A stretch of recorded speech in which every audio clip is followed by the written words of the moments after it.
हरे हरे हरे कृष्ण कृष्ण कृष्ण हरे हरे हरे राम राम राम हरे हरे हरे कृष्ण कृष्ण कृष्ण हरे हरे हरे राम राम राम हरे हरे हरे कृष्ण कृष्ण कृष्ण हरे हरे ब्रह्मानंदं परमसुखदं केवलं ज्ञानमूर्तिं द्वन्द्वातीतं गगनसदृशं तत्त्वमस्यादिलक्ष्यम् एकं नित्यं विमलम् अचलं सर्वधी साक्ष्यभूतं भावातीतं त्रिगुणरहितं सद्गुरुं तं नमामि सद्गुरुशान्तं सच्चिदानन्दविग्रहं पूर्णब्रह्मपरानन्दैशम् आनन्दीवल्लभं सद्गुरो सच्चिदानन्दं केवलं करुणाकरं ज्ञानयोगेश्वरं वन्दे ज्ञानदेवा पुनः पुनः अलंकापुरी पुण्यभूमि पवित्र तिथे नांदतो ज्ञानराजा सुपात्र तया आचविता घडे पुण्यराशी नमस्कार माझा सद्गुरु ज्ञानेश्वराशी। संत श्रेष्ठ श्री ज्ञानोबा माऊली, जगद्गुरु श्री तुकाराम महाराज, नाथ महाराज, सर्व संतांना वंदन करतो. परमपूज्य काकांना वंदन, परमपूज्य मंदाताईंना वंदन, आदरणीय चौगले सरांना वंदन करतो. तुम्हा सर्वांना सुद्धा सर्व श्रोत्यांना वंदन करून आजचं चिंतन आपण सुरू करतोय. काल आपण एका श्लोकावरती 55व्या श्लोकावरती एक 2-3 ओव्यावरती माऊली जे बोलतात त्याचा आपण जरासा परामर्श घेतला. आता थोडंसं चिंतन 56व्या अध्यायावरती, त्यामध्ये सुद्धा 3च ओव्या आहेत आणि 56वा श्लोक जो आहे दुसऱ्या अध्यायातील तो सुद्धा असाच आहे की जो त्याचा चिंतन आपण करायला पाहिजे असा श्लोक आहे. त्यामुळे तोही श्लोक लिहून घ्यायला काही हरकत नाही. त्याच्यावरच्या ओव्या ज्या आहेत त्या ओव्यांचे सुद्धा विचार आपण करणार आहोत. श्लोक असा आहे, दुःखेष्व अनुद्विग्न मना सुखेषु विगत स्पृहा वीतराग भयक्रोध स्थितधीर मुनी उच्यते. स्थितधीर मुनी उच्यते. दुःखेष्व अनुद्विग्न मना सुखेषु विगत स्पृहा वीतराग भयक्रोध स्थितधीर मुनी उच्यते. दुःख प्राप्त झाले असता ज्याचे मन उद्विग्न होत नाही, सुख प्राप्त झाला असता त्याला त्या सुखाची इच्छा नसते आणि विषय प्रेम भय क्रोध हे 3 दोष ज्याचे गेले आहेत तो मुनी स्थितप्रज्ञ म्हटला जातो. आता पुढचं लक्षण सांगायला सुरुवात केलेली आहे. मागच्या पहिल्या श्लोकामध्ये 2 लक्षणे सांगितलेली आहेत. या श्लोकामध्ये बोलताना ज्यांचं मन दुःखामध्ये उद्विग्न होत नाही आणि सुखामध्ये त्याला स्पृहा नसते, हा दुसरी गोष्ट आणखीन एक, त्याला विषय प्रेम भय आणि क्रोध नसतं, तो स्थितप्रज्ञ असतो. फार किती अवघड तसा विचार आहे. अंगीकारायचं म्हटलं तर अवघड आहे, वाचायचं म्हटलं पाठांतर करायचं म्हटलं तर सोपं आहे, प्रवचन याच्यावरती द्यायचं म्हटलं तर एकदम सोपं आहे. थोडंसं ऐकून इकडं तिकडं थोडंसं अभ्यास करून आपण काही वेळ थोडंसं सांगू शकतो इतरांना, पण जेव्हा हा श्लोक आपल्या आयुष्यामध्ये वापरायची वेळ येईल तेव्हा मात्र फार गोची त्या ठिकाणी होते आणि तिथंच खरी परीक्षा लागते आपली. पण जेव्हा आपण वापरतो तेव्हा त्याचा उपयोग होतो. शास्त्राचा वापर नाही झाला तर शास्त्रपंडित नुसता होतो किंवा शास्त्रातले श्रोते नुसते तयार होतात, याचा काही उपयोग होत नाही. त्यामुळे शास्त्राचं ॲप्लिकेशन जे आहे ते फार महत्त्वाचं आहे. याच्यामध्ये सांगितलेले हे 2 आणखीन गुण जे आहेत ते गुण फार महत्त्वाचे आहे. त्याची विभागणी जर करायची असेल तर 3ही करता येते. ज्याला दुःखामध्ये ज्याचं मन उद्विग्न होत नाही असा तो स्थितप्रज्ञ असतो. ज्याला सुखाबद्दलची आसक्ती नसते, त्याला स्पृहा नसते, तो दुसरा. आणि तिसरा गोष्ट म्हणता येईल की ज्याचे राग भय आणि क्रोध गेलेले आहेत असा त्याला स्थितप्रज्ञ असं म्हटलं जातं. त्यामुळे या स्थितप्रज्ञेच्या 3 लक्षणामध्ये हा एक गोष्ट महत्त्वाची आहे की ज्याचं मन दुःखामध्ये उद्विग्न होत नाही आणि सुखामध्ये सुद्धा त्याला त्याची स्पृहा नसते. स्पृहा म्हणजे काय? आसक्ती. सुखेषु विगत, ज्याची विगत झालेली आहे स्पृहा, ज्याची सुखाची स्पृहा सुखाची इच्छा विगत झालेली आहे त्याला म्हणलेलं आहे विगत स्पृहा. वितराग, वित म्हणजेच गेलेले आहेत, राग म्हणजे आसक्ती, भय क्रोध हे ज्याचे गेलेले आहेत स्थितधीर, ज्याची बुद्धी अशी त्यामध्ये स्थिर झालेली आहे तो स्थितप्रज्ञ मुनी. हा एक नवीन शब्द इथे वापरलेला आहे. म्हणजे स्थितप्रज्ञाला मुनीपण असा शब्द वापरलेला आहे. मुनी तो मनन करणारा मुनी, मौनाचा विचार करणारा मुनी अशा अर्थानं इथं वर्णन केलेलं आहे. त्यामुळे या श्लोकाचा विचार करताना जरासं आपण चिंतन त्याच्यावरती करायला लागलोय.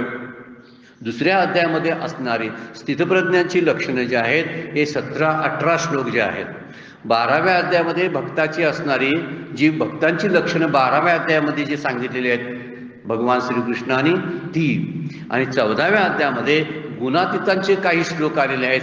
शेवटी गुणातीत कसा ओळखावा असा प्रश्न अर्जुनाचा आहे. 12व्या अध्यायामध्ये म्हणतो तो भक्त कसा ओळखावा, कोणता भक्त प्रिय आहे. आता हा प्रश्न नव्हता, पण उत्तरामध्ये मात्र भगवंताने कोणता भक्त प्रिय आहे याचं वर्णन 12व्या अध्यायामध्ये जवळजवळ 39 गुण सांगितलेले आहे खऱ्या चांगल्या भक्ताचं. त्याला ज्ञानी भक्त म्हणलेला आहे. दुसऱ्या अध्यायामध्ये ही स्थितप्रज्ञांची खूप लक्षणं सांगितलेली आहेत. जवळजवळ 18 अध्यायामध्ये ही सगळी लक्षणं, 12व्या अध्यायातली ज्ञानी भक्ताची लक्षणं आणि 14व्या अध्यायातली गुणातीताची लक्षणं साधारणपणे समान आहेत. जर अभ्यास करायला लागलो तर आपण शब्द बदललेले आहेत, पण त्यांची जे ठेवण आहे, त्यांचं जो अंतरंगातले गुण जे आहेत त्या गुणात काय बदल नाही. त्यामुळं ज्यावेळी आपण हे 3 अध्याय बघतो, जर बघायचेच असतील आपल्याला की गुणातीत असतो कसा किंवा ज्ञानी भक्त असतो कसा आणि स्थितप्रज्ञ असतो कसा, सर्वसामान्यपणे समान आहे ते. आणि याचा विचार इथं आपण पुढे जाऊन 12व्या अध्यायामध्ये करणार आहोत.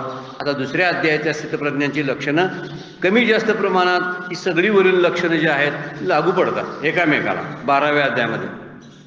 दासबोधामध्ये एक फार सुंदर उभी आहे, योगी ओळखावा योगेश्वरे, ज्ञानी ओळखावा ज्ञानेश्वरे, महाचतुर्तो चतुरे ओळखावा. दासबोधामध्ये समर्थ काय म्हणतात बघा, ओळखावा कसा तो, कुणी ओळखावा. जर योगी असतो तो योगीश्वरानंच ओळखता येतो. एखादा योगाचा थोडं का असणार ज्ञान असेल तरच तो त्या योगीश्वराला ओळखणार आहे किंवा योग्याला ओळखणार आहे.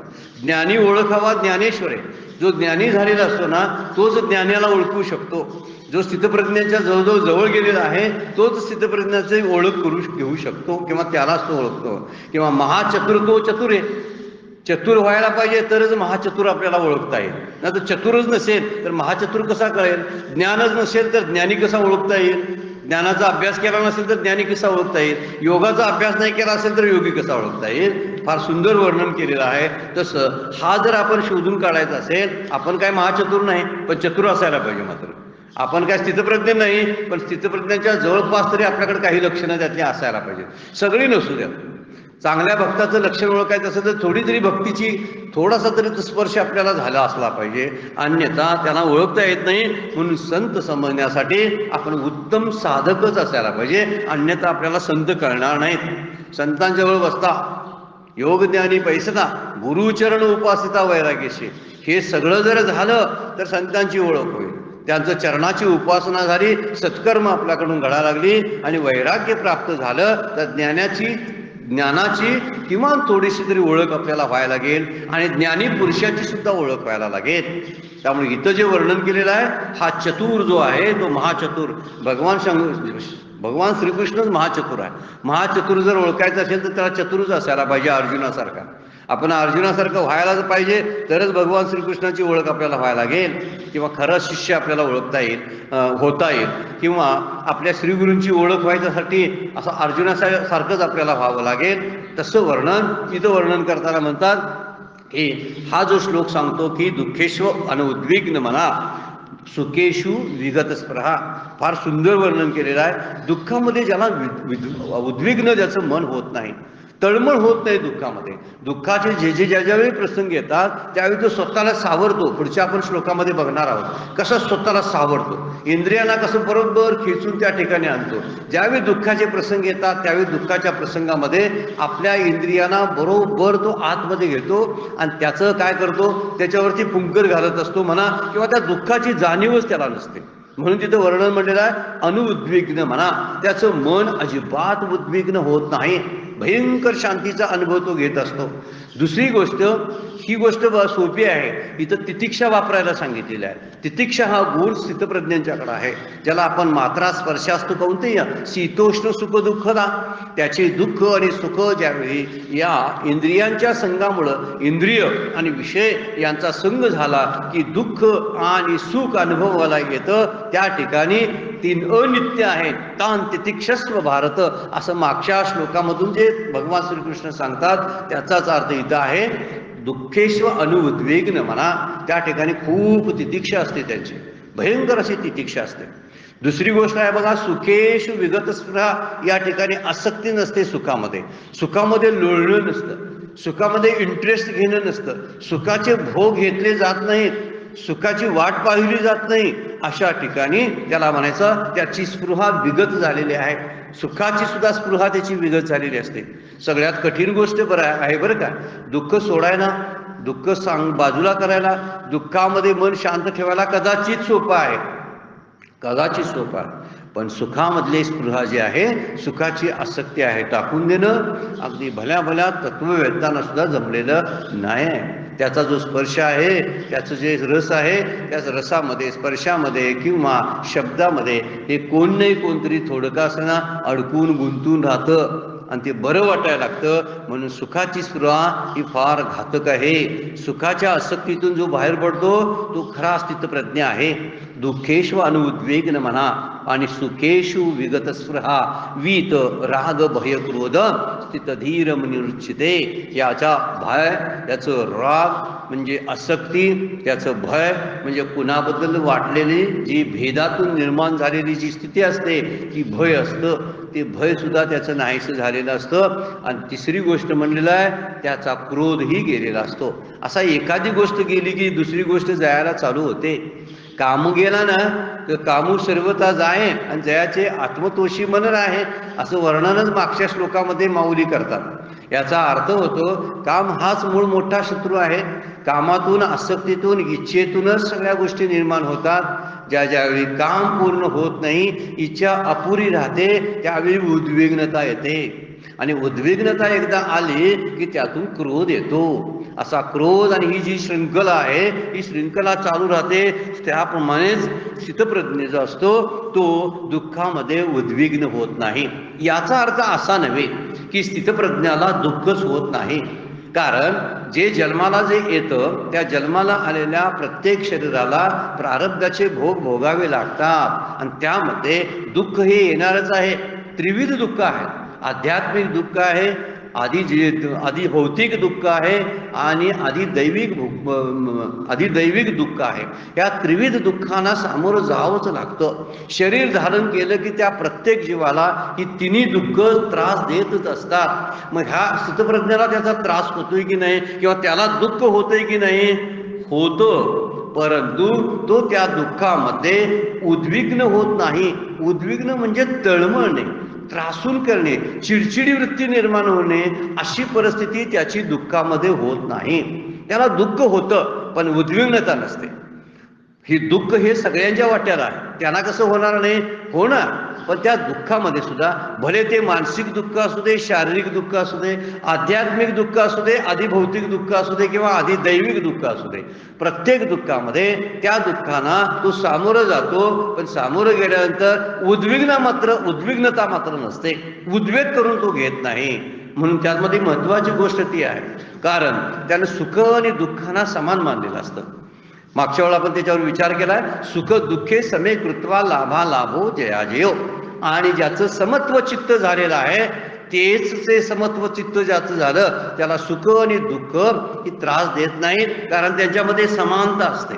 त्याला माहिती आहे ती सुख आणि दुःख येणारे जाणारे असतात. येणारे जाणारी जी असतात ती मिथ्या असतात. जे सतत राहणारे जे आहे ते आत्मतत्व आहे, याची जाणीव त्याला निश्चयानं, बुद्धीच्या निश्चयानं झालेली असते. हा बुद्धियोगातून प्रवास करत आलेला आहे. आपण सुरुवातीपासून सगळे श्लोक बघत आलो तर हा निष्काम बुद्धियोग आहे, त्यातून तो इथपर्यंत स्थितप्रज्ञापर्यंत आलेला आहे. आणि त्यामुळे हा स्थितप्रज्ञ झालेला जो आहे त्याला ही सुख दुःख समान वाटतात, याचा अर्थ मिथ्या वाटतात, खरी वाटत नाहीत. आणि खरी वाटत नसल्यामुळं देह खरा नाही, तर देहाबद्दल असणारी दुःख खरी नाहीत, नाती गोती खरी नाहीत, कारण ती एका जन्मापुरती आहेत. म्हणून नात्या गोत्यापासून त्या नात्याला तो स्वतःची नातीच मानत नाही. तिसरी गोष्ट, जे म्हणून त्याला प्राप्त झालेलं आहे प्रारब्धानं ते त्याला माझं वाटत नाही, आणि त्यामुळं त्याच्याबद्दलचं दुःख, ते गेल्याचं दुःख त्याला नसतं, वियोगातलं दुःख नसतं, कारण त्याला वाटतंय संयोग जो झाला आहे तो प्रारब्धानं झालेला आहे. मला जे प्राप्त झालंय म्हणजे संयोग, जे प्राप्त होणं आहे त्याला संयोग म्हणूया आपण. हा संयोग जे प्राप्त झालेला आहे तर त्यामुळं हे सुद्धा इथलंच आहे, आणि त्याचा वियोग झाला तर तेही प्रारब्धानंच होणार आहे. अशा दोन्ही गोष्टीमध्ये तो समानता सांभाळत असतो. आणि तिसरी गोष्ट फार महत्वाची आहे की तो प्रारब्धाला मानतो. प्रारब्ध हे आहे, प्रारब्ध ही ईश्वराची व्यवस्था आहे, तो ईश्वराचा भक्त आहे आणि ईश्वराच्या आज्ञा पाळणं हे त्याचं कर्तव्य आहे असं समजून तो प्रारब्धाच्या सगळ्या घटना मान्य करतो. माझ्या आयुष्यामध्ये जे जे घडतं ते त्याला जबाबदार माझं प्रारब्ध म्हणजे मागील कर्म आहे. त्यामुळे त्या सगळ्या गोष्टीला मी जबाबदार आहे. तो दुसऱ्याला जबाबदार धरत नाही, त्यामुळे उद्विग्न होत नाही. उद्विग्नता कधी होते माहिती आहे? दुसऱ्यामुळं माझं असं झालं असं आपण म्हणत असतो. दुसऱ्यामुळे झालं, ह्याच्यामुळे झालं, त्याच्यामुळे झालं, हे जबाबदार आहे, ते जबाबदार आहे आणि त्रास करून आपण घेतो. हा दुःखामध्ये उद्विग्नता म्हणायची. ही उद्विग्नता त्याच्याकडे नसते. तुकाराम महाराज म्हणतात, वाहिला उद्वेग दुःखची केवळ, भोगने ते फळ भोगने ते फळ संचितांचे.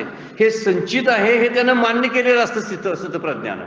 आणि जर संचित मान्य केलं, प्रारब्ध मान्य केलं, तर त्यापासून होणारी सुखदुःख जी आहेत ही सुखदुःख येणार आणि ती स्वीकार येणारी असतात. त्याची दुःखाला तो स्वीकारतो म्हणून तो दुःखी होत नाही. आपण दुःखाला नाकारतो म्हणून आपण उद्विग्न होतो. फार महत्वाचा संदेश आहे बरं का. आणि याच्यावर चिंतन आपण बरंचसं केलं पाहिजे. आपण स्वीकारतो काय दुःख असू दे. आज माझं शारीरिक दुःख काहीतरी सुरू झालेलं आहे, माझं डोकं दुखायला लागलेलं आहे, असू दे. कारण डोकं दुखणार, कारण शरीर आहे ते नाशिवंतच आहे, त्यामुळे डोकं दुखणार, त्याला स्वीकार करणं म्हणायचं. नातलगांपासून होणारी जी दुःख असतात ती दुःख असणारच आहेत. सगळ्यांच्या सुना तशा आहेत, बोलतात उलट सुलट, आपल्या सासू सासऱ्यांना व्यवस्थित वागवत नाहीत, असं सगळीकडे अनुभव आहे. मग माझी सून सुद्धा तशीच आहे, मी स्वीकारणार त्याला. किती गंमतशीर गोष्ट आहे बघा. आणि ज्यावेळी दुःखाला आपण स्वीकारायला चालू करतो त्यावेळी ते दुःख राहत नाही, कारण स्वीकार्यता त्यामध्ये येते ना. आपण सुखाला तेवढं स्वीकारतोय कसं बघा.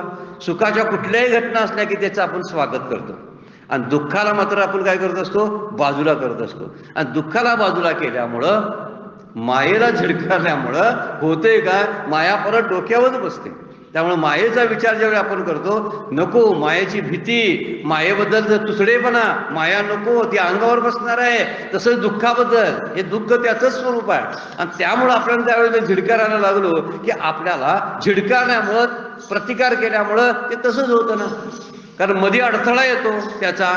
आपण एखाद्या हातामध्ये चेंडू आहे, तो चेंडू जर एखाद्या मोकळ्या जागेत फेकला तर मोकळ्या जागेत फेकलेला चेंडू ग्राउंडवरती तसाच पुढे निघून जातो, कारण त्याला अडथळाच काय नसतो, निघून जातो आणि तो निवांत जातो पुढे. पण समजा मध्ये एखादी भिंत आहे, त्या भिंतीवर आपण जर तो बॉल मारला तर तो भिंतीवरनं परत पाठीमागे येत असतो, कारण मध्ये भिंत आहे, म्हणजे त्याला अडथळा प्राप्त झाला, ते चेंडूला जाऊ देत नाही पुढं, त्यामुळे चेंडू परत येतो. तसा दुःखाला मी अडथळा बनवतो, त्यामुळे दुःख परत येतं, परत त्रास देतं, परत आपण घोळत बसतो, ते परत त्याचं चिंतन करतो. चिंतनामुळे दुःख डबल होतं. हाचा विचारच करत नाही आपण. कोणीतरी काल अपमान केला, झाला अपमान, तो क्षण काल 10 वाजता माझा अपमान झालेला आहे. आता कालचा दिवस होता, तो 10 वाजता अपमान झाला, आज 24 तास झाले. या 24 तासानंतर सुद्धा मी आणखीन माझ्या मित्रांना सांगतो की काल माझ्या ह्या व्यक्तीनं माझा अपमान केला बाबा, याचं बरोबर आहे का, म्हणजे परत अपमान करून आपण घेतला 24 तासानंतर. ही फार गंमतशीर गोष्ट आपल्या आयुष्यामध्ये आपण ही वापरायला हरकत नाही बरं का. की पुन्हा त्या दुःखाची आठवण करणं म्हणजे दुःखात उद्विग्न होणं. पुन्हा त्या दुःखाची आठवण करणं म्हणजे दुःखाला स्वीकारणं आहे. ये दुःखा म्हणण्यासारखा प्रकार आहे. ज्यावेळी दुःखाला विरोध संपतो, प्रतिकार करणं संपतं आणि स्वागत पण नाही त्याचं. आता स्वागत करायची तरी काय गरज आहे, येणारच आहे. स्वागत करा नाहीतर नाही करा, त्याचं ती येतातच. सुख पण येतात ना, मग सुखाच्या स्वागताला कशाला हार घेऊन उभा राहायचं. हा, या आम्ही फटाके वाजवायला लागलो कारण आम्ही सुख या लागले ना आमच्या घरामध्ये, त्याला तरी कशाला बोलवताय. नाही बोलवा, येणारच आहे ते. कशामुळं, प्रारब्धामुळं. आणि हे सगळं शास्त्र त्या स्थितप्रज्ञाला ठाऊक आहे. ठाऊक नुसतं नाही तर त्याच्यात ते मुरलेलं नाही तर तो वापरतोय तो बरं काय. हे वापरणं फार गरजेचं आहे. जोपर्यंत आपण शास्त्रातले हे आडाखे, हे सिद्धांत वापरत नाही ना, तोपर्यंत त्याचा प्रभाव आपल्यावरती दिसून येणार नाही. हा स्थितप्रज्ञ दुःखात उद्विग्न का होत नाही, ही आतली गोष्ट आहे की तो दुःखाला स्वीकारतो. म्हणून दुःखाला नाकारलं ना तर दुःख परत धावून येतं. मग अशी चेंडूचं उदाहरण तसं दिलं, परत ते बुमऱ्यांसारखं आपल्यावरती येत असतं. आणि दुःखाला उदासीनपणानं विचार केला ना, त्याची फिकीरच केली नाही, तर फिकीर केली नाही, तमा बाळगली नाही, तर ते म्हणते ठीक आहे, मला कोण विचारतच नाही, काही जाण्याचा अर्थ नाही, अशी स्थिती आहे. त्यामुळे दुःखाला नाकारणं ही फार गोष्ट महत्वाची आहे. पण इथं काय करायला पाहिजे, सुख येऊ द्या, दुःख येऊ देत, ही माझ्या प्रारब्धाचा सगळा भाग आहे. त्यामुळे जैशी स्थिती आहे तैशा प्रिय आहे, कौतुक तूप आहे संचिताचे, नको खेद करू कोणत्या गोष्टीचा. ही सुखाची गुरु किल्ली संत आपल्याला सांगतात. आपण ऐकत नाही त्यांचं, बरं काय, आपण वाचतो ऐकतो पण ऐकत नाही. त्यातली गंमत गोष्ट आहे, ऐकतो पण ऐकत नाही. म्हणजे काय, ऐकतो खरं ऐकलेलं सोडून देतो, पुन्हा त्याच्यावरती वापर करत नाही त्या गोष्टीचा. असं खूप ऐकून ऐकून ऐकून आपलं चालू असतं, खूप वाचणं चालू असतं, कुणाकडून तरी मार्गदर्शन सत्पुरुषांच्याकडून मिळत असतं, पण ते फॉलो कधी करतोय आपण, करत नाही. तसं म्हणून म्हणलेलं आहे, नको खेद करू कोणत्या गोष्टीचा. म्हणजे जसा हा आहे ना, उद्विग्न होत नाही, तसा अर्थ खेदच करायचा नाही त्याच्या बाबतीचा, खंत करायची नाही, विषाद मानायचा नाही. ही गोष्ट जर घडा लागली आपल्याकडं, तर आपण ज्या स्थितीमध्ये आहोत ती स्थिती आपल्यासाठी आपल्या लायकीची आहे, पात्रतेची आहे असं वाटायला लागेल. माझी पात्रताच मला ओळखता येत नाही. मी एक जीव रूपानं जन्माला आलोय, सुख दुःखाचा भोग भोगायला मी आलोय. नुसत्या सुखाचे नाही, नाही तर स्वर्गात गेलो असतो, नुसत्या दुःखाचे नाही, नाही तर नरकात किड्या मुंग्यांचा जन्म प्राप्त झाला असता. मी सुख दुःख दोन्ही भोगणार आहे. मग सुख आली तर त्यावेळीच आपण काय स्थिर असायला पाहिजे, दुःख आली तरी असायला पाहिजे. म्हणजे सुखेशु विगत स्पृहा यायला पाहिजे आणि दुःखेशानं उद्विग्न म्हणावं यायला पाहिजे. त्याच्याबद्दलची उद्विग्नता नाही आणि उद्वेगही नाही. आणि उद्वेग संपेल तेव्हा त्याला कळेल जैशी स्थिती आहे तैशा परी राहे, कौतुक तूप आहे संचिताचे. साक्षीभावानं तो राहतो आणि त्याला त्याचं दुःख होत नाही, म्हणून उद्विग्न होत नाही. त्यामुळं ह्या स्थितप्रज्ञाला असा विचार करायची काही गरज नाही की ह्यांना दुःखच होत नाही वाटते, खूप सिद्ध्या प्राप्त झाल्या त्यामुळे हे दुःखाला पाठीमागं करतात आणि ह्यांना काही त्रासच होत नाही वाटते. असं अजिबात नाही, त्यांना होतात. परमपूज्य डॉक्टर काकांचं सुद्धा सांगणं आहे की आपल्या अंतरंगामध्ये बारीक सारीक संकटाने दुःखानं तरंग उमटणारच. कारण एखादा दगड पडला ना पाण्यामध्ये तर तरंग उमटतातच ते, पण जे तरंग आहेत ते तरंग हळूहळू हळू काठाकडे जातात आणि काठाकडे झाल्यानंतर परत पाणी स्थिर होतं. ही जाणीव आपण ठेवली तर आपण दुःखामध्ये उद्विग्न होणार नाही. त्यामुळे ते म्हणतात तरंग निर्माण होऊ दे, तरंगाची लाट करायची नाही, असं परमपूज्य काकांचं सांगणं आहे. आपण ऐकलं पाहिजे बरं काय. आपल्या घरामधलं एखादं जवळचं माणूस निघून जातं, काहीतरी एखाद्या मोठा ॲक्सिडेंट अपघात होतो, एखाद्याचा काहीतरी एखादा अवयव सुद्धा जातो, त्याची सेवा करावी लागते. आई वडील शेवटच्या टप्प्यामध्ये असतात आणि त्यांचं सगळं धुणं पाणं सगळं करावं लागतं. आपलंही त्यांनी केलं होतं, आपण करणं त्यांचं कर्तव्य आहे. त्याच्याबद्दल उद्विग्नता कशाला बाळगायची, कशाला चिडायचं त्याच्याबद्दल, हे शांतपणाने करता आलं पाहिजे. म्हणजे त्याची लाट होत नाही. लाट कधी होते माहिती आहे, त्या प्रश्नाच्या त्या दुःखाच्या प्रश्नाचा इश्यू करतो आपण आणि तो जगासमोर मांडायला चालू करतो. हे बघा असं झालं, हे बघा असं झालं, मला असं करायचं का, यानं इतकं विश्वासघात करायचा का, यानं माझे पैसे बुडवायचे काय. पुन्हा पुन्हा पुन्हा दुःखाला आठवणं म्हणजे स्वतःला उद्विग्न करणं आहे. आणि पुन्हा पुन्हा सुखाचा सुद्धा विचार करणं म्हणजे सुखात अडकणं आहे. सुखेशु विगत स्पृहा म्हटलेला आहे. त्यामुळे या दोन्ही गोष्टीतून जो बाहेर पडतो त्यावेळी त्याला शांततेचा अनुभव येतो, जो स्थितप्रज्ञाला येत असावा.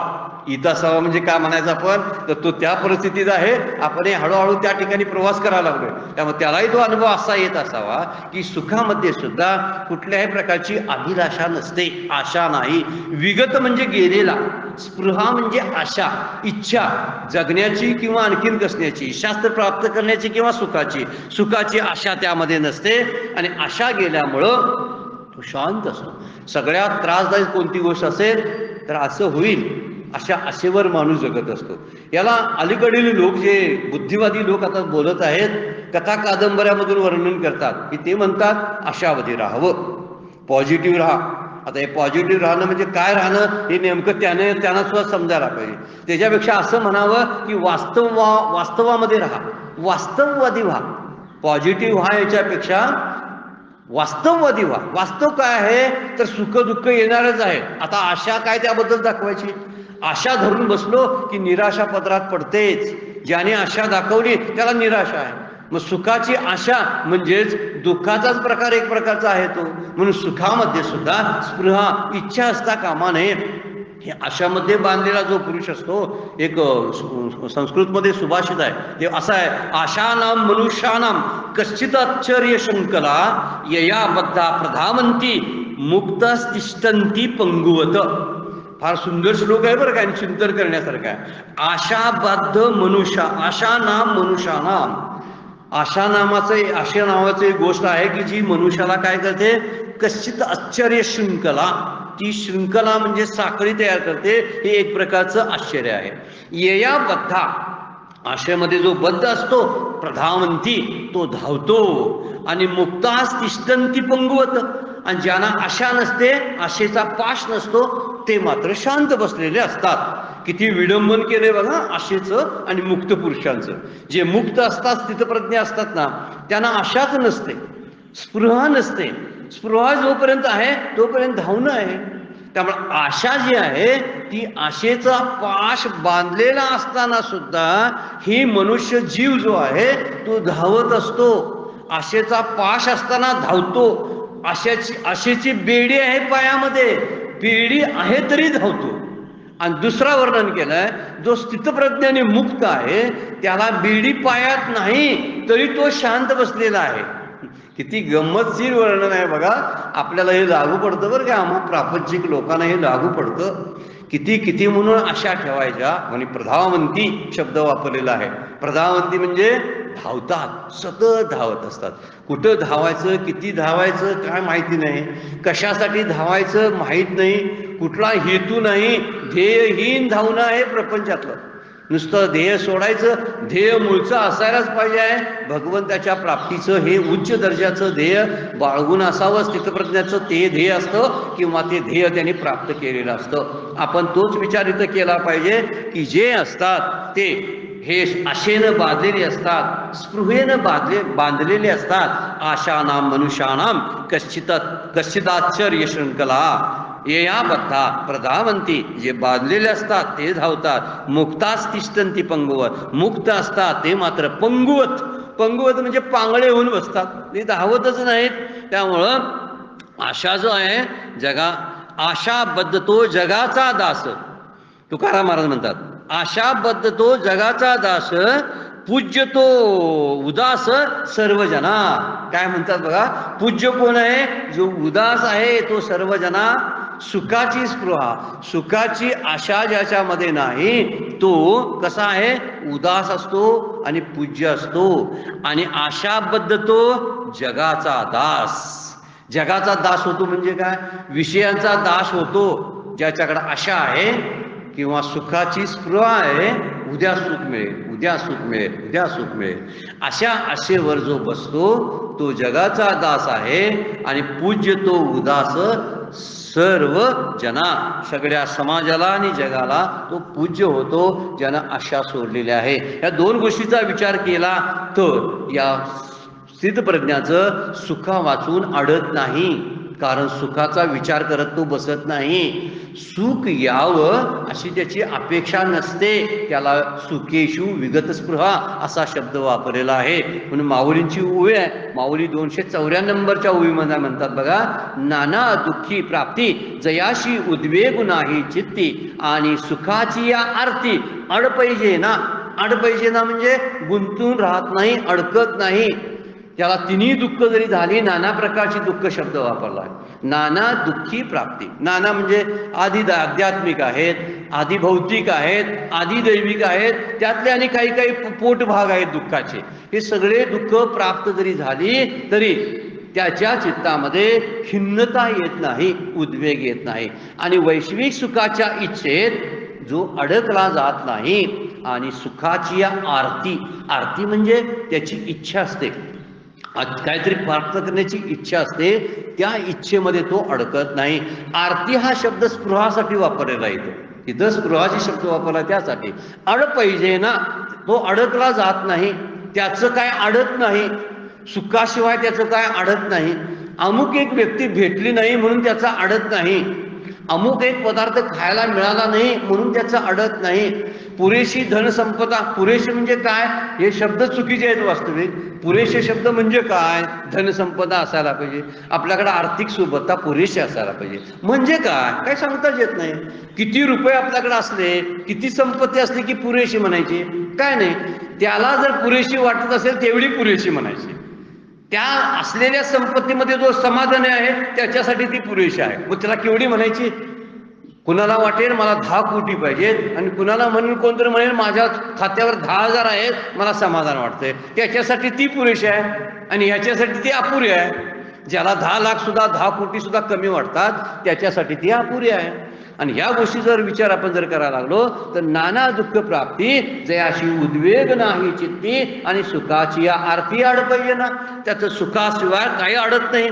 त्यामुळे सुखाची स्पृहा नाही, कारण आत्मानंदापुढे या सगळ्या गोष्टी फिक्या पडायला लागतात. एक श्रेष्ठ दर्जाचा आनंद प्राप्त झाला तर फालतू आनंदामध्ये कोण रस घेणार आहे सांगा बघू.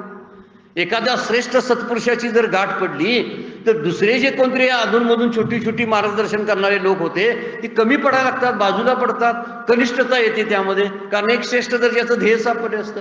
एखादं मोठं ध्येय ज्याला प्राप्त होतं त्यावेळी ती पूर्वीची छोटी छोटी ध्येय जी ऐहिक सुखाची होती ती सगळी ध्येय कमी वाटायला लागतात. कशामुळे, तसा प्रकार आहे. हा स्थितप्रज्ञ आत्मना तुष्टाचा शब्द वापरलेला आहे. आत्म्याचं सुख पावतो, त्याला दुसऱ्या सुखामध्ये अडकायची काय गरज आहे सांगा. म्हणून अड पाहिजे ना, तो अडकतच नाही कुठल्या सुखामध्ये, त्याला सुखाची स्पृहाच राहत नाही. कारण ही वरचढ सुख, एखादं जर वरचढ सुख जर मिळालं तर खालचं सुख जे आहे ते कमी दर्जाचं वाटावं, एकदम कमी दर्जाचं. एका कीर्तनकारांच्याकडून ऐकलेली छोटीशी किस्सा कसा आहे बघा, की कीर्तन चालू असताना बरेच माणसं डुलक्या घेत असतात, प्रवचन चालू असताना डुलक्या घेत असतात. एका कीर्तनकाराच्या पुढेच एक सारखा बसायचा, सतत त्यांची कीर्तन असायची आणि तो डुलक्या काढत बसायचा, खांबाला टेकायचा आपलं आणि झोप काढायला तिथे यायचे, सारखा झोप काढायचा. आणि झोप काढता काढता त्यांच्या लक्षात यायला लागलं की कीर्तनकाराला वाटलं हे काय डिस्टर्बच करतोय. मग त्याने काय केलं, त्याचा एक नातू तिथं होता आणि तो नातू काय करायचा, मध्ये मध्येच काय करायचा, त्यांना सावध करायचा आणि चिमटा घ्यायचा त्या आपल्या आजोबाचा, उठा उठा म्हणून. तो नातू पण कीर्तन ऐकायला बसलेला असायचा आणि उठा म्हणून चिमटा घ्यायचा आणि तो चिडायचा, मग मला झोपेतून उठवतोच, त्याला राग यायला. त्यानं नंतर काय ठरलं, दुसऱ्या दिवशी आपल्या नातवाला त्याला म्हटले तुला एक 10 रुपये रोज मी देतो, कारण माझा चिमटा काढायचा नाही, अजिबात मला का झोपेतनं जागा करायची नाही, तुला 10 रुपये देतो, रोज 10 रुपये देतो. नातवाला वाटलं बरं झालं, आता चिमटा काढायचा नाही. कीर्तनकाराच्या लक्षात आलं की आता हा चिमटा काढायचं पोरग्यानं बंद का केलं, म्हणून त्यानं त्या नातवाला बोलवलं. तुझा आजोबा झोपलेला असतो आणि रोज तू चिमटा काढायचास कीर्तन चालू असताना, आता कालपासून चिमटे काढायचं बंद केलंस तू. तर म्हटला त्यांचं असं आहे महाराज की मला आजोबाने चिमटा काढायचं नाही म्हणून 10 रुपये दिलेले आहे आणि त्या 10 रुपये दिल्यात म्हणून त्यामुळे मी चिमटा काढत नाही. पण कीर्तनकारांना वाटायचं झोपायला येतो का काय, त्याच्यापेक्षा ह्याला जागं ठेवायला पाहिजे. मग तो कीर्तनकारांना म्हणतात काय माहिती आहे त्या नातवाला, तू असं कर, तुला 20 रुपये मी देतो, ते त्याचंही 10 रुपये घे, पण मी 20 रुपये तुला आणि देतो, पण चिमटा काढत जा, चिमटा काढत जा. आता हेच ठरल्यामुळं दुसऱ्या दिवशीपासून त्याने चिमटा काढायला चालू केला. आजोबा विचारायला का असं करतो, आता मला 20 रुपये देणारा भेटला त्यामुळे मला तुमचे 10 रुपये उपयोगाचे नाहीत. हे वर्णन इथं लागू का पडतंय, दृष्टांत हा किस्सा. एखादं वरचं प्राप्त झालं ना खालचं कमी वाटायला लागतं. मग वरचंच प्राप्त केलं पाहिजे माणसानं, त्यावेळी खाली क्षुल्लक वाटायला लागेल. ह्यापूर्वी एक उदाहरण आपण घेतलं होतं, आपल्या दारातनं बघितलं तर आपलं घर मोठं दिसतं, बाहेर अजून लांब गेलो तर घर छोटं दिसायला लागतं, टेकडीवरून बघितलं तर एकदम छोटं दिसतं आणि विमानात बसल्यावर घरच दिसेन असं होतं. का, जेवढं वरच्या पातळीवर आपण जावं त्यावेळी खालची ऐहिक आणि प्रापंचिक सुख फालतू वाटायला लागतात. आणि फालतू वाटणं हे प्रगतीचं, आध्यात्मिक प्रगतीचं लक्षण आहे असंच वाटायला पाहिजे. रोज प्रापंचिक सुख टाकावं वाटायला पाहिजे, कमी दर्जाचं वाटलं पाहिजे. त्याच्यापेक्षा वरचढ सुख जे आत्मानंदाचं आहे तो आत्मानंद श्रेष्ठ दर्जाचा आहे असं त्याला वाटत असतं. आणि म्हणून हा स्थितप्रज्ञ जो असतो तो सुखात त्याची स्पृहा विगत झालेली असते. सुखात पद्धत अड पाहिजे ना, त्याला अजिबात सुखाचं काही इच्छा राहत नाही. त्यातल्या त्यात आपण विचार करतो सात्विक सुखाची, तो कुठल्या वरच्या सुखावर असतो ना, त्यामुळं तामसी सुख पण आहे. कुणाला कशातून मिळणारं तामसी सुख असतं, कुणाला रजोगुणातून मिळणारं सुख असतं. पण खरं सुख आहे ते सात्विक आहे. परंतु सात्विक सुखामध्ये असावं ही चांगली स्थिती आहे साधकाची, पण साधकाच्या दृष्टीनं सात्विक सुख चांगलं आहे. स्थितप्रज्ञाला सात्विक सुखाची सुद्धा इच्छा नसते, म्हणून सुखेषु विगत स्पृहा शब्द वापरलाय. छोटी छोटी सुख तरी सोडूनच द्या. हे भेटलं ते भेटलं, हे खायला मिळालं, असली कपडे, हे फालतूचे आहे, ते रजोगुणातलं सुख आहे. ते त्या रजोगुणातल्या सुखातून तो बाहेरच कधीच पडलेला असतो. पण सात्विक सुखी प्राप्त झालं असताना सुद्धा त्याला त्या सुखाची अभिलाषा राहत नाही. म्हणून माऊली म्हणतात नाना दुःखी प्राप्ती. कुठलंही दुःख येऊ दे, आध्यात्मिक दुःख म्हणजे शरीराबद्दलचं दुःख येऊ दे, काय मी घाबरत नाही. कारण शरीराच्या व्याधी या प्रारब्धाप्रमाणे असतात, मला त्या होणारच आहेत, मी काय करू शकत नाही. योग्य ते उपचार करावेत आणि त्याचा विचार सोडून द्यावा असा तो बोलतो. आधी भौतिक म्हणजे जगापासून त्रास जर त्याला काहीतरी व्हायला लागला तर जगाच्या त्रासाला जग सत्यच नाही, जग खोटं मिथ्या आहे.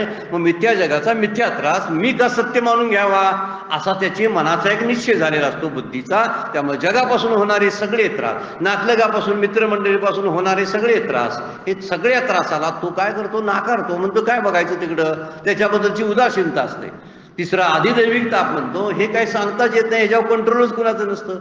निसर्गाकडून येणारे काही दैवी येणं प्राप्त होणारे, काहीतरी आणखीन काहीतरी बाधा होऊन होणारे, करणीतून होणारे असे अनेक भूकंप आहेत, महापूर आहेत. कुणी अडवायचं त्याला, कुणामुळं आलं म्हणायचे, हे कुठलं प्रारब्ध, अनिच्छ प्रारब्ध, त्याला काय विचारच करण्याची गरज नाही.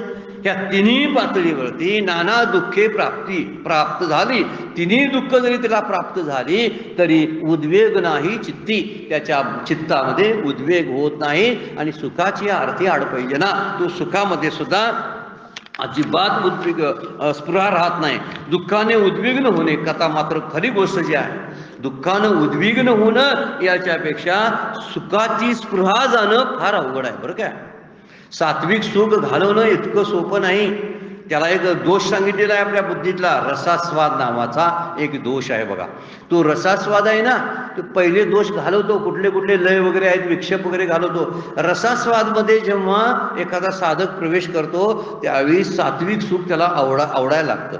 नाम घेतलं की बरं वाटतं, पण नामाच्या पलीकडे जावं, ध्यानाच्या पलीकडे जावं अशी त्याची अवस्था राहत नाही. आणि तो तिथंच आहे, म्हणतो बरं आहे, माझं बरं आहे, सगळं चाललंय, माझं घरातलं बरं चाललंय, माझी साधना बरी चालली, मला थोडं थोडं समजायला लागलंय, असाच तो मानत असतो. आणि त्याच्या पुढचं जे खरं सुख आहे त्या सुखाला तो पारखा होतो. त्यामुळे रसास्वाद सुद्धा जावावं लागतो. त्यातली दुसरी एक आणखीन गोष्ट आहे बघा, जे पंचकोश आहेत त्या पंचकोशाचा शेवटचा प्रवेश जो आहे तो आनंदमय कोशामधला असतो. तो अन्नमय कोशाला ओलांडतो, सोपी गोष्ट आहे. प्राणमय आणि मनोमय कोशाला ओलांडतो, सोपी गोष्ट आहे. पुढे बुद्धीला ओलांडून विज्ञानमय कोशातून सुद्धा बाहेर पडतो. पण जेव्हा आनंदमय कोशामध्ये कारण देहामध्ये शिरतो ना, तेव्हा त्याला तिथं रमायला बरं वाटतं. आनंद कोणमय कोश ज्याने उलटला ते स्थितप्रज्ञ असतात. पंचकोश त्याला काही कुठल्याही प्रकारचा त्रास देत नाही. त्रिविध दुःखातून तो बाहेर पडलेला असतो. त्यामुळं त्या कुठल्याही अवस्थेमध्ये तो नसतो, सगळ्या अवस्था त्यानं ओलांडलेल्या असतात. त्यामुळे धोक्याची गोष्ट कोणती बघा, की दुःखामध्ये उद्विग्न होणं कदाचित टाळता येतं, पण सुखाची स्पृहा मात्र टाळता येत नाही. भले भले तिथंच अडकलेले आहेत. तिथून जो बाहेर पडला तो खऱ्या सुखाला, योग्य सुखाला प्राप्त झाला. त्यामुळे हे नकली सुख आहे. जे सुख आपल्याला प्रारब्धातून थोडं थोडं येतं जातं हे सुख जे आहे ते नकली सुख आहे. मग नकली सुखात अडकल्यामुळं खरं सुख जे आहे, जे आत्मानंदाचं किंवा आत्म्याचं सुख आहे, त्या सुखाला आपण पारखे होतो यात अडकल्यामुळं. त्या सुखाबद्दलची ओळख होत नाही आपल्याला. ते खरं सुख कसं आहे हेच कळत नाही. कशामुळं? खोट्या सुखात अडकल्यामुळं. आणि हे खोटं सुख जोपर्यंत आपण घालवत नाही तोपर्यंत त्याची स्पृहा जात नाही. कारण त्या सुखामध्ये तो इंटरेस्ट घेत नाही बघा, अजिबात विचार करत नाही, सुखात अडकून पडत नाही किंवा गुंतून जात नाही. हे गुंतणं जे असतं ते धोकादायक असतं. नाथ भागवतामध्ये एक दृष्टांत दिलेला आहे माकडाचा आणि निमोळत्या तोंडाची फुटाणे ज्या त्यामध्ये टाकलेले असतात. ते फुटाण्यासाठी ती माकडं काय करतात, तर त्या निमोळत्या तोंडाच्या भांड्यामध्ये हात घालतात आणि हात घातल्यानंतर मूठ भरली, पकडली की ती मूठ बाहेर त्याला काढता येत नाही. कारण फुटाणं हातात घेतं तर मुठीत, आणि त्या माकडाला मूठ बाहेरच निघत नाही, तोंड अगदी निमोळत असतं. त्यामुळं आता हात सैल सोडला तर ते मात्र हात बाहेर येऊ शकतो, पण फुटाणं पकडले की हात बाहेर येत नाही. ही गोष्ट जी आहे ना ही सुखात अडकण्याची आहे. आपण सुखाला मुठीत पकडलेलं आहे. ही प्रापंचिक सुख आहेत ना, त्या प्रापंचिक सुखाला आपण धरून बसलेलो आहोत आणि त्यामुळं आपल्याला खऱ्या सुखाचा पत्ता लागेनासा झालेला आहे. आणि खरं सुख कुठं असतं, हे खोटं सुख झिडकारलं तर खऱ्या सुखाचा पत्ता लागलेला असतो. म्हणून हा जो आहे ना, म्हणून विगत सुरुवात झालेली असते सुखाची, त्याची अड पाहिजे ना, त्यात सुखात अडकत नाही किंवा नाना दुःखी प्राप्ती. म्हणून अर्जुना तयाच्या ठाई काम क्रोधू सहज नाही आणि भयात नेणे काही परिपूर्ण तो. त्याच्या ठिकाणी कुठल्याही प्रकारचा काम आणि क्रोध आसक्ती कशी राहील सांगा बघू. सुखाबद्दलची आसक्ती ज्यानं सोडलेली आहे त्याला दुःख कसली त्रास देणार आहे सांगा. सुख नाकारतो, कदाचित दुःखाला स्वीकार येतो पण सुखाला नाकारतो. आणि सुखाला ज्यानं नाकारलेला आहे त्याला दुःख, आसक्ती, काम, भय, क्रोध कसे त्रास देतील, अजिबात त्रास देणार नाहीत. आणि ही गोष्ट इथं फार महत्वाची आणि मोलाची सांगितलेली आहे. वेळ संपलेली आहे. आपण एकाच ओळीवरती 294 नंबरच्या ओळीवरती पाहिलेला आहे. थोडा पुढचा आणि 2 ओव्या आहेत ते आपण पुढच्या भागामध्ये बघूया की या आसक्ती आणि भय, क्रोध वगैरे जायचे आहेत आणि ते कसे त्याचे गेलेले असतात आणि त्याची स्थिती नेमकी त्या स्थितीप्रज्ञाची कशी असते याचा विचार पुढच्या चिंतनामध्ये आपण करणार आहोत. आता काही चिंतनं आपण यूट्यूबवरती टाकायला लागलेलं आहे, अपलोड करायला लागलेलं आहे. पण काही लोकांचं असं मत झालेलं आहे की ते यूट्यूबची चिंतनं कोण तिथंपर्यंत जाणार, ते त्यावर यूट्यूबमध्ये जाऊन ते शोधणार आणि मग ती प्रवचनं आम्ही ऐकणार. त्याच्यापेक्षा रोज पूर्वी जसं व्हॉट्सअपच्या ग्रुपवरती आपण प्रवचनं टाकत होतो तशीच प्रवचनं आपल्याला टाकावीत असं काही जणांचं मत आहे. यूट्यूबला जाहिराती पण मध्ये असतात, मध्ये मध्ये डिस्टर्ब होतो प्रवचनं ऐकताना. बघूया त्यातून आपण काहीतरी मार्ग काढूया आणि कदाचित रोजच्या रोज आपल्याला पूर्वीसारखं यूट्यूबलाही आपण ते भाग पाठवू आणि व्हॉट्सअपलाच्या ग्रुपवरती सुद्धा ते भाग पाठवू. पण सगळ्यांना विनंती आहे की मूळ गोष्ट यासाठी आहे की आपण यूट्यूबचं चॅनल सबस्क्राईब करावं म्हणून यूट्यूबला आपण टाकत होतो. सगळ्यांनी सबस्क्राईब करावं. भले तुम्ही जर नुसतं सबस्क्राईब जरी केलं असेल आणि व्हॉट्सअपचं ऐकत असाल तर ऐकायला हरकत नाही, पण ते यूट्यूब चॅनल मात्र सबस्क्राईब करायला पाहिजे आपलं, कारण त्याच्या काही संख्या वाढली पाहिजे ज्याचा आपल्याला शिवगडला त्याचा उपयोग होणार आहे. आणि म्हणून सर्वांनी एक विनंती आहे की सर्वांनी ते यूट्यूबचं चॅनल आहे ते सबस्क्राईब करावं. आपल्या मित्रमंडळींना सुद्धा सांगावं की ते यूट्यूब चॅनल आमचं शिवगडचं सबस्क्राईब करा म्हणून. आजची सेवा श्री गुरूंच्या चरणी, भगवान ज्ञानेश्वरांच्या चरणी अर्पण करतो आणि वाणीला विराम घेतो. पुंडलिक वरदार विठ्ठल श्री ज्ञानदेव.